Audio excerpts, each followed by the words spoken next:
When I first embarked on my international planned journey, I had no idea what I was getting into. Not only was this going to be my longest single time abroad, but also the longest time I have ever been away from home. After saying goodbye to my parents, and of course Georgia Tech, I was off on the adventure of my life.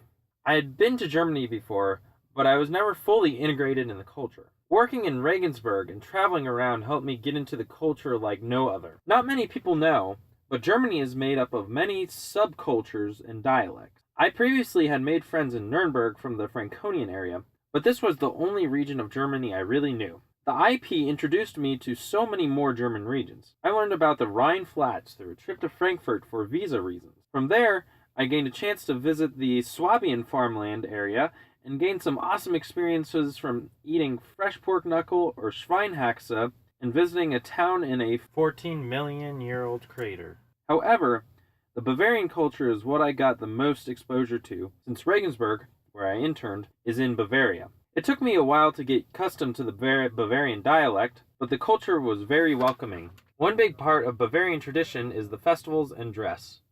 I soon bought my own pair of lederhosen, the traditional pants, which were essential when hanging out with friends at Oktoberfest. Back in Regensburg, I also learned the value that Germans put on the arts and sciences. Near Regensburg, up a hill, stood a memorial called Valhalla.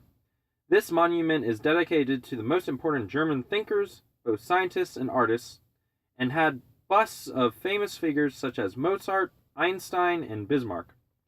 My time in Regensburg eventually drew to a close, and I had to come back to Atlanta.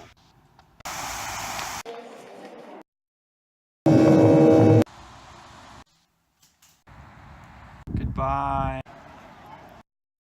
But this wasn't for long, as the very next semester I was back in Europe, this time at Georgia Tech Lorraine. At GTL, I got to explore German culture even wider and farther outside of Bavaria. I got to dive deep in Swiss-German culture, first through the Unspringen Festival in Interlaken.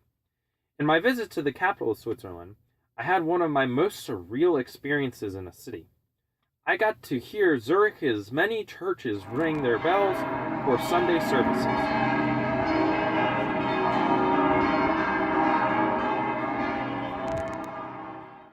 Through my time in Zurich, I really connected with how German culture puts an importance in Christianity through its Gothic roots in connection with the Protestant Reform.